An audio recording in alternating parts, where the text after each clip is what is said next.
Robin Zander, scene A1.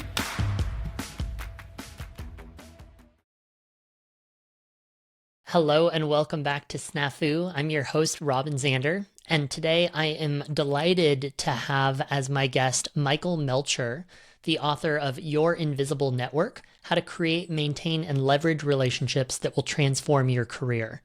Michael is coming on stage at Responsive Conference 2024 to share his background. He was a lawyer turned coach and now author, building his own company, and his practical tools. This is going to be a very practical workshop and a practical conversation about how to network without being networky, how to build and leverage and maintain a connection, network, a variety of relationships in your professional life deliberately and practically. What can you do every single day to foster the relationships that shape your professional life and your career?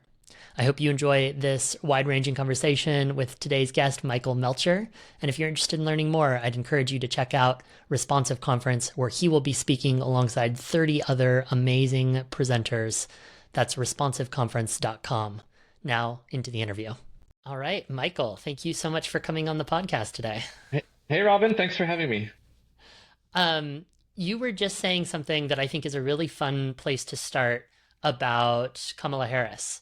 And about some optimism that you're feeling, not necessarily just for the reasons people might assume that you are excited for the idea of Kamala Harris as president, but will you share what you just shared with me?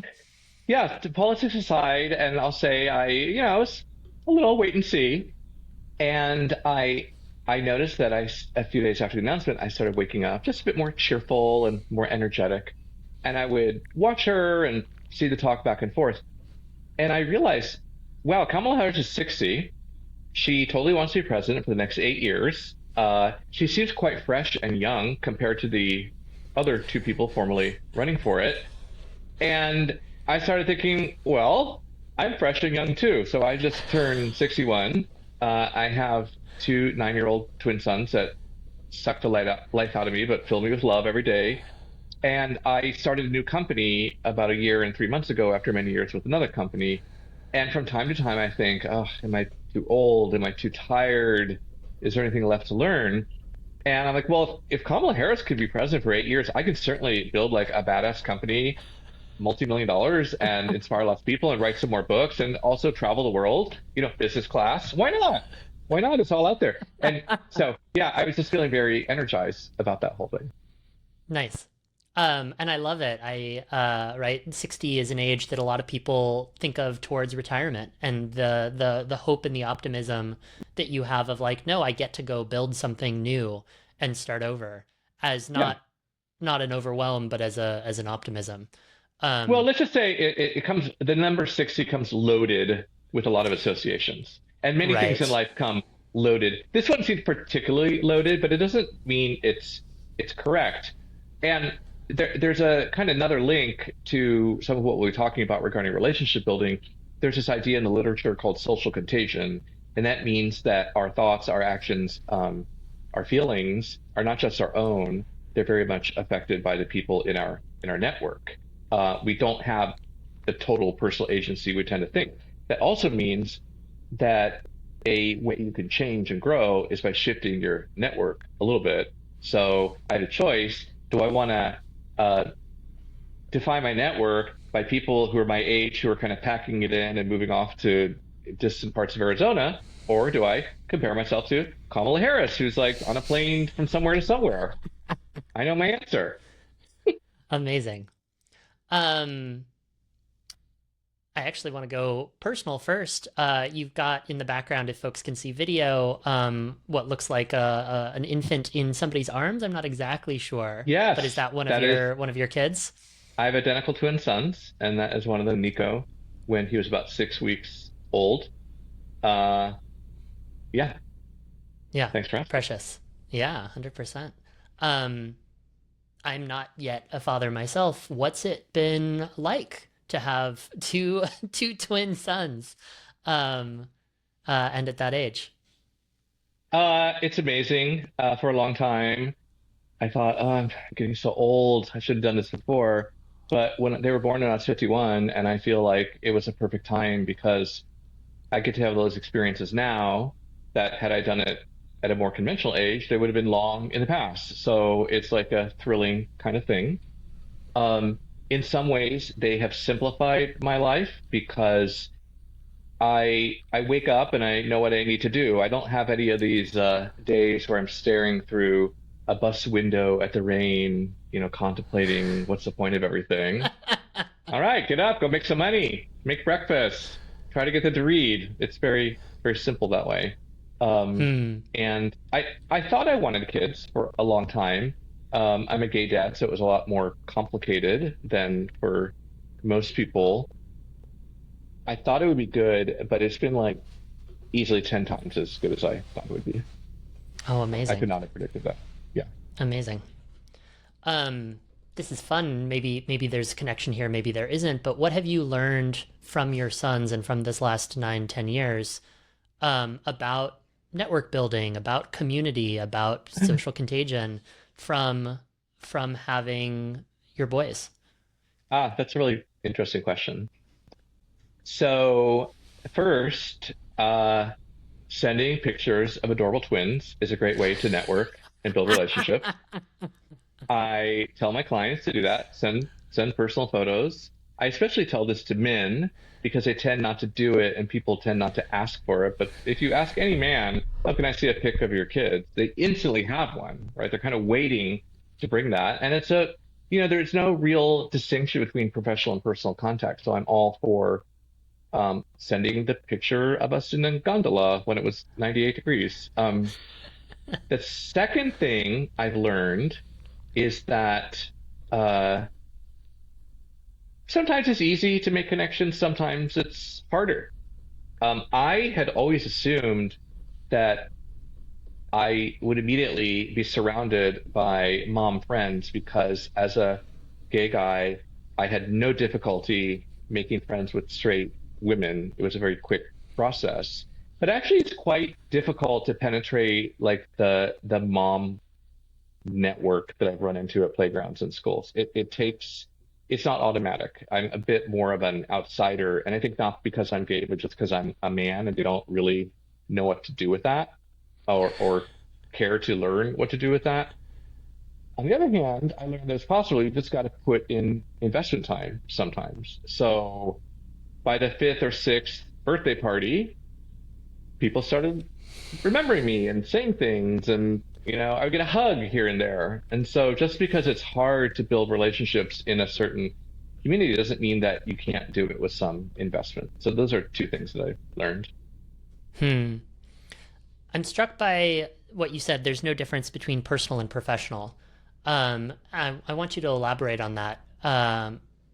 For me, there was a time in my life, up until just maybe 5 or 7 years ago, where I thought to keep, I'll even just say, two different facets of my professional life very separate. I had a gig for a period of time performing as an acrobat with the San Francisco Opera. And during that same time, I was the first employee of a small bootstrapped education technology company. And I didn't want either to know about the other, right? And not just because, okay, I'm selling things in ed tech, and I'm on business calls and I'm not going to tell them that I'm going to go do backflips on stage, but equally the people who were in the opera were, as serious, as focused, as professional, and to say you have a day job in tech is like, Mm, not something I felt comfortable admitting to. And my much of my professional life, I'd say all of my professional life has had a dichotomy of, on the one hand, very intense physical practice. I've been a self-taught acrobat since I was 21. And then on the other side, whatever I was doing professionally, which generally has been being a professional dilettante. Uh, mm. and that was something that took me, I don't know if way longer than it should have, but way longer than I might like now looking back to really bring together. And now I share about both in the same sentence as I've just done. Why is there this distinction of personal versus professional, and what is your belief about it? hmm Well, uh, people will choose their own friends typically. In a professional environment, you don't necessarily choose. There are relationships that are valuable or could be valuable that maybe other than people you feel super drawn to or that have much in common with you. Um, what I why I said that because when it comes to to deliberately expanding your network and deliberately building your relationships, a lot of people find that off-putting. They're concerned about imposing on people. They're concerned about rejection. They're concerned that people will think they're weird. And they will often say, well, in my personal life, I love building relationships. I love meeting people, but doing it on purpose just seems very tawdry in a way. And I think that's a little bit false in two different ways. First of all, people in their personal life will be very deliberate about building relationships. They might want to date a kind of person. They might want to meet certain sort of people. They might be looking for a babysitter or a recommendation. Like they are looking for things. They're not simply just welcoming the world as it naturally comes. And second, people in work situations can be very accepting of this initiative because everybody is better off when we build deeper relationships and we kind of expand beyond our immediate network. So you may be initiating the connection, but it doesn't mean the other person won't appreciate it a lot, right? But I do think most people will start with an assumption that they're really two different types of relationships, and I don't really believe that's true. I think the ingredients of relationships are the same, and the the less we hang on to the idea that we want to separate them um, because they're different species, the better. I like this idea of, I mean, just as you said it, if I'm going to hire a babysitter for my nephews, the amount of deliberate care I'm going to take in selecting that, or if I'm going to be hiring an employee, the amount of thought I'm going to put into that process. But when it comes to the people I associate with professionally, just through the networks that I'm part of, through going to events that I'm invited to, I might not put as much care as to like, my dog sitter, right? Whatever that specific is. Interesting. Yeah. I mean, I want to make another comment on the example you gave of your two previous jobs, um, because you're talking about how they knew you in different ways, and each might see the others as sort of like a weird distraction. So part of being successful in a workplace is uh, really conforming to the environment. We don't like that word, but that's what alignment is. Alignment is conforming. And we are downplaying our own individual desires and needs in order to get something done together. Um, and there are many people nowadays who will talk about being your full authentic self at work. There's some truth to that, but I don't think it means letting everything hang out. Some things I believe are on a need to know. And in fact, in the example you gave, you really had two different sorts of brands, and there would be a little bit of brand confusion if one knew about the other. So I think it's fine to keep some things private and not relevant. On the other hand, I also think it is really useful to periodically test our assumptions and to take what are sometimes called 15% risks.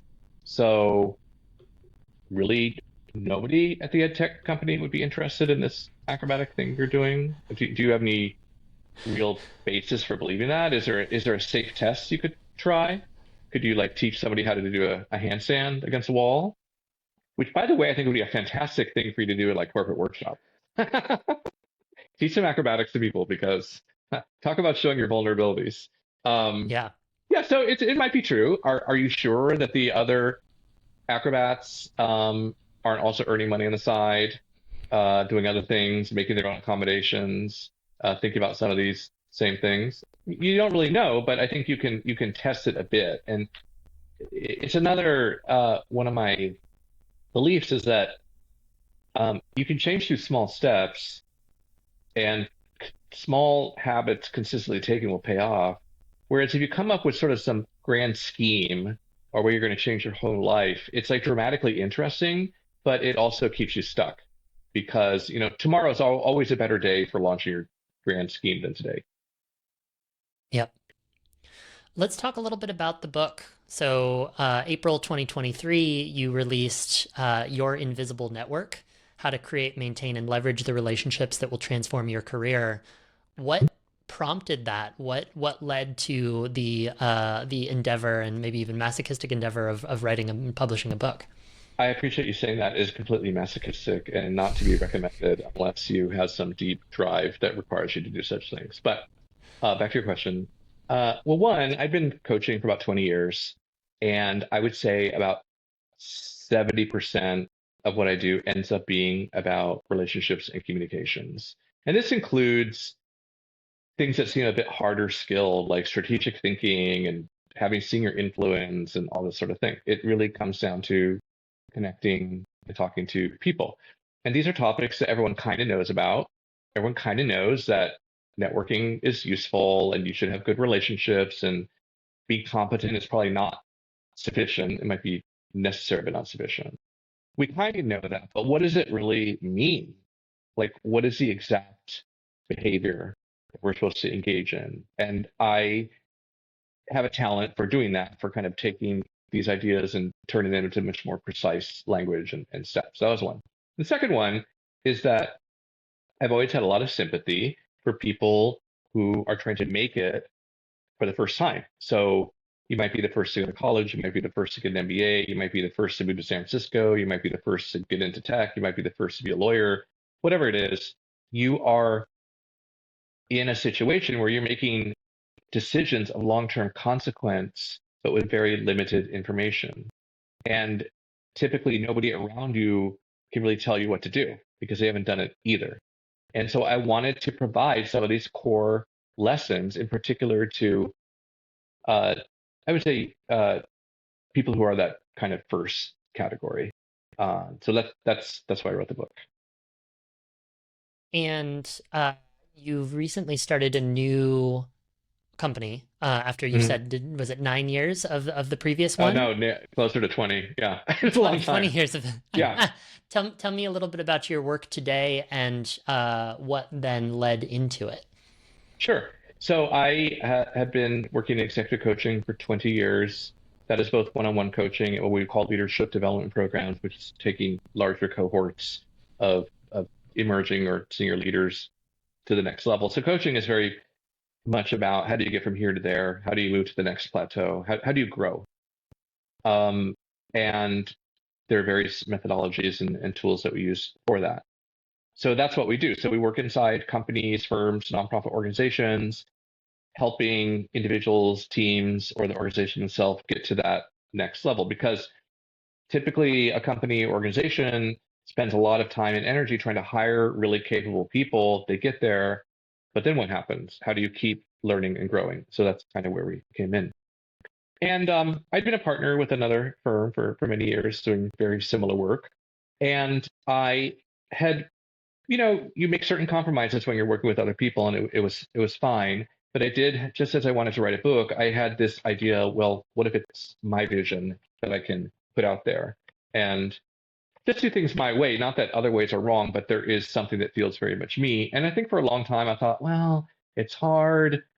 Um, I'm making money. How do I do that whole back office thing? I'll have to set up like, Microsoft user email aliases, and like, how do I do that? And then it was just time. It was time to make it happen. And so I did it. And then it came much more quickly than I thought. It turns out even a very low tech person who is the last to get whatever phone upgrade. I buy my phones used online because I don't really want to buy new ones. I'm that person, but I figured out how to do Microsoft email aliases. So uh, there's hope for us all.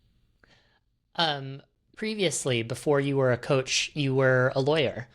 Mhm. Um, what led you to the law, and then what led you away from the law?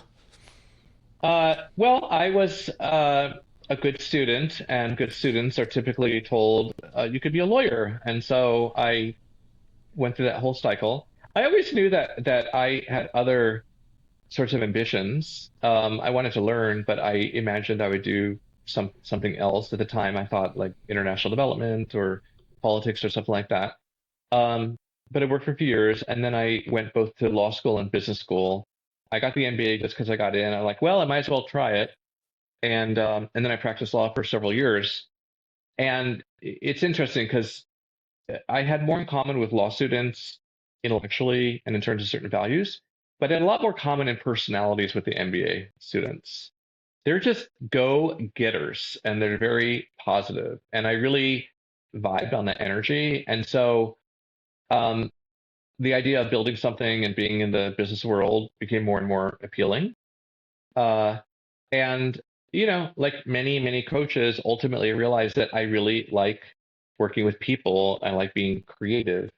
And when you can take a test when you're 11 that says you're in the 99th percentile for all readers in Arizona public schools, then what's measured as value. So you keep on doing that thing. It's a lot harder to value something like you like people or you're empathetic or you're creative, right? It took me a while to get to that. But then at some point I had a coach myself and I'm like, oh, I kind of dig this. I wonder if I could do this one day. I didn't really want to start a company, but I was very interested in what the work was. I was always super interested in human potential and how to both my own and others. Your company today is M2 Leaders. What's the mission statement? What is the purpose when you think about building this, as you said, for the next decade? What is it Hmm. that you're trying to see different in the world? Well, the purpose is to help people with capabilities do more for their organizations and for the world to achieve their potential contribution. Um, our brand statement is could lead a meeting of the C-suite, then hop on a city bike and ride to the other side of town. Those were the instructions I gave our photographer to just capture that. Coaching is really about developing your potential. And I think that there is a lot of underdeveloped potential all across our society. Like we're doing a decent job fixing some problems and having great lives, but I think it could be bigger than that. Um, and there's a lot of just unnecessary pain in the workplace. Think of any team you've been on, and we can help make a lot of that go away to kind of clear out the brush so that you can be off and running. Hmm. You're coming on stage at Responsive Conference. I'm very excited for that, and, I'm and we as a taking to team the are stage. you are taking to the I'm stage. gonna run from the Uh, back of the room like Diana Ross getting her Emmy. what should folks listening who are attending or considering attending Responsive look out for, or what might they expect from your workshop at Responsive Conference 24? Well, first of all, it's gonna go by in 3 seconds and also seem like a week. It'll be so packed with energy and good ideas. Uh, well, two things. The first one is that part of my philosophy is that we can do a lot more toward deepening and broadening our relationships, like as we're living life. So we're gonna do some live action stuff. It's not just listen and go do your homework later. Um, the second is my belief that you can do all this in 20 minutes a day. So we're going to break it down. Here's the architecture. Here are some, here's the target. Here's some unexpected truths that you may not know that will unleash you a bit. And then here's the plan going forward. And it's not try to be a different person. And it's not find 6 hours where you don't have them anymore. It's maybe turn off the Instagram or Twitter a little bit early, and instead, here's some useful activities that you can do. So it is, people see me as a very practical person. Now, I see myself as a very deep and insightful person, but apparently I come off as very practical. So,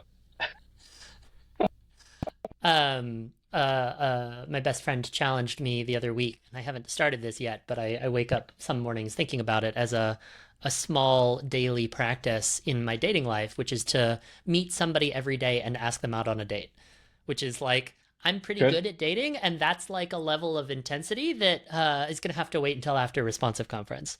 But I really am a big believer. I studied closely with BJ Fogg at Stanford, the author of Tiny Mhm. Habits, and I'm such a believer in the daily habits towards Mhm. any lasting behavior change comes from what are those small things that you're going to do on a regular basis. Well, Um, yeah, if I may, I'm a great believer in setting those goals and trackers of all kind. Uh, work. But so I had this idea 20 minutes a day regarding relationship building. And a couple of weeks ago, I created a little journal for myself, applying this to being a parent, being a more effective father, um, with my very resistant children. And it turns out that when I make it this daily practice, it really ups the creativity and reduces the stress that I might otherwise have to see like instant results. It's like playing the long game. And when you're playing the long game, you have a lot more expansiveness and kind of opportunity to try different things and then just sort of assess what's working out right. Where do I make course corrections and so forth. What what are those daily trackers that you're doing with your boys? Ah, well, one is my own. I have an Evernote file where I kind of just make some notes and push myself to actually do things as opposed to just write my feelings. For yes, and I'm creating our fall tracker. So I am making a massive intervention in their use of screen time. And so I'm coming up with like the daily things we just do, our practices ranging from, eating breakfast and brushing teeth to doing homework and what have you. And then you get your, reward of YouTube in their case. And then the weekends will be where video games are allowable for a certain period of time, but certain things must be done before then. And the weird thing is like my children have a tremendous course of life and ability to resist me. But if I write it down and refer to the schedule, it sort of takes a lot of the steam out of their resistance. Even if they rip it up, I just print out another one, put it back on the wall. Like, well, sorry, my hands are tied. Look, it's 5 p.m. It's reading time. What can I do? File a complaint here, please. I have nothing to do with this. It's the tracker. What is an example of 20 minutes a day that you're hoping attendees at Responsive Conference walk away with? Like Hmm. what are we doing in 20 minutes a day to improve our invisible network, to improve our professional or personal network Hmm. outside of the conference, but in our daily Sure. lives? Well, one, there's reaching out, and there's an idea called a ping, which is a message you send that does not require a response, and you're even signaling it, like, "Hey, I'm at a conference, and they were talking about uh, being okay, being uncomfortable, and I remember you told me that 2 years ago. Hope things are well," like that kind of thing.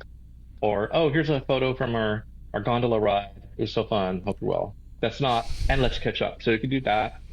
You could spend 20 minutes going on LinkedIn and simply like looking people up and seeing what they're up to because people are changing all the time. Or you could make comments, like intelligent comments on their posts, like this is very thought provoking. I'm sharing it with my team, not just awesome or you're beautiful, like something a little bit more. Uh, you could use it for kind of self-care. So you may just pull over a mile before you get home so that you have a little bit of time to calm yourself before going from the busyness of work to the busyness of home life. You could use it for researching blogs or articles about ways to connect. You could use it to work on sort of a strategic plan, and I'll talk a little bit about what that is. So, not to pitch my book, but I will. So the last chapter just gives a list of 100 of these activities, just showing examples across all categories of small things that will still have impact over time. I knew that your session was going to be practical, and it is structured over the course of Responsive Conference in a way to specifically make that like, here are actionable things to take away. How do we make networking? How do we make building connections authentic, real, and functional in our lives? But hearing you describe that and hearing the like, okay, here are a dozen ideas, now go execute. I'm really excited for that. All right. I'm excited Michael, too. it's such a pleasure to sit down. People can find you at the number 2leaders.com, Yeah. or your Yep. book is available on Amazon or anywhere else you like to get books. Your Invisible Yes. Network: How to Create, Maintain, and Leverage the Relationships That Will Transform Your Career. Any parting advice for folks listening and watching right now, whether they come to Responsive Conference or not, that you would like them to take away? Don't be afraid of discomfort. Discomfort is part of growth, is part of building a network. It doesn't mean you're doing something wrong. It probably means you're doing something right and you're pushing yourself in the right direction. So embrace discomfort. As somebody who gets in a 39-degree cold plunge for a couple of minutes every morning, I agree. I hesitate to, but yes, 100%. And Robin, no need to save a spot for me when I'm there. I think I'll be previously occupied. Michael, thank you so much. It's really You're a welcome. pleasure.